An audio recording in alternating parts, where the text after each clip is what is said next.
Welcome to The Explainer. You know, in sports, there are always these huge what-if moments.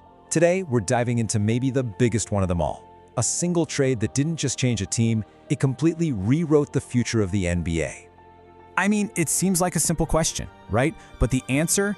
Oh man, the answer just creates this massive ripple effect. We're talking about changing dynasties, reshaping legacies, and even shifting the entire culture of the game we all love to watch. So let's set the stage. So to really get the full picture here, we've got to rewind. Let's go all the way back to 1996, because that year's NBA draft, wow, it's now considered one of the most legendary, most stacked draft classes ever. Okay, so you've got this draft class just loaded with future Hall of Famers. I'm talking Allen Iverson, Ray Allen, the list goes on. And then at the 13th pick, the Charlotte Hornets take a chance on this kid straight out of high school named Kobe Bryant. But then almost right away, they make a deal. It barely made the news, really. They trade him to the Lakers for their center, Vlade Divac. Seemed like a totally normal, kind of boring draft day trade at the time. But little did anyone know, that was the moment everything changed. A real historical tipping point. All right, so let's jump right into the first and honestly the most mind-blowing consequence of this what if. If that trade never happens, the iconic duo of Shaq and Kobe, it just never exists. Gone. Think about that for a second. So you're looking at two totally different futures for the Lakers. In our reality, we got one of the greatest 1-2 punches the league has ever seen. But in this other timeline, well, Shaq is still Shaq. He's still going to be an absolute monster. But he's missing his partner in crime, right? That other superstar he needed to get to the top. And this is the real kicker. Without Kobe, that legendary Lakers three-peat from 2000 to 2002, it just disappears. Poof, an entire dynasty completely wiped from the history books. No Shaq-Kobe feud, no back-to-back-to-back titles. Heck, maybe even the great Phil Jackson never comes to LA in the first place. It's a total game changer. Okay, so if you just pull that whole Lakers dynasty out of the equation, what happens? Well, the entire Western Conference just blows wide open. It creates this huge power vacuum, and you better believe there were a bunch of other hungry teams just waiting for a chance to fill it. Without that LA juggernaut in the way, the path to a title is it's a free-for-all. Do Stockton and Malone finally get that elusive ring for the Jazz? What about the Sacramento Kings? You remember those incredible playoff battles with LA? Well, now, maybe they cruise to the finals. Or does this just mean the Tim Duncan Spurs dynasty gets even stronger? The whole balance of power in the league just completely shifts on its axis. All right, let's switch gears and focus on the man himself, Kobe Bryant. What happens to him? What does his career actually look like if he's playing for a small market team like the Charlotte Hornets? You know, a world away from the bright lights of LA.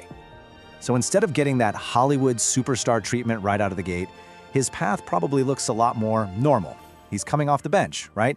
He's learning from guys who have been around like Glenn Rice and Anthony Mason. His development is slower, it's quieter, and it's happening way outside that insane LA media bubble. Look, he's still going to be a star. The talent was just off the charts, but he's definitely not going to be that overnight global sensation we saw. And that brings up a really interesting question. Does the Mamba mentality, the thing he's most famous for, even become a thing? I mean, that relentless drive, that was always in him. That was just part of his DNA. But it was that high-pressure cooker of LA, you know, chasing rings with Shaq, that really forged it into the global phenomenon it became. At the end of the day, the stage you're on makes all the difference. That fire was always there, for sure, but a place like Charlotte, it just wasn't the kind of launch pad that could turn a star player into a global icon. Yeah, he probably would have demanded a trade eventually, maybe to New York or Chicago, but the entire foundation of his legacy, how it all started, would be completely different. And that leads us to our final ripple, and this one is the biggest of all. This one doesn't just change Kobe's legacy, it changes the entire culture of basketball for a whole generation of players and fans.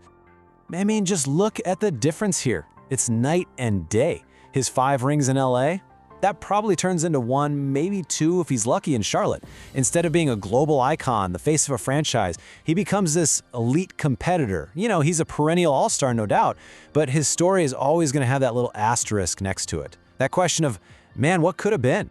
And just think about the GOAT debate. This one simple trade completely shakes up how we rank the all-time greats. If Kobe doesn't have 5 rings, if he doesn't have that whole Mamba legacy behind him, his spot in that conversation definitely changes. And what does that do? Well, suddenly LeBron's case gets even stronger. And Michael Jordan's spot at the very top, it becomes basically untouchable. The cultural impact is just massive. Think about how many players Kobe inspired. Guys like Kevin Durant, Devin Booker, they all modeled parts of their game after his killer mentality. Without that dominant Lakers era to showcase it, maybe the whole style of the league changes. Maybe we see less of that individual, give me the ball and get out of the way kind of hero ball, and more team-focused basketball in that era after Michael Jordan. So that's really the thought I want to leave you with. This wasn't just some minor draft day trade that changed a player's address. It fundamentally rewrote the entire story of the modern NBA, the culture, the dynasties, the icons. And it all leads to one final question.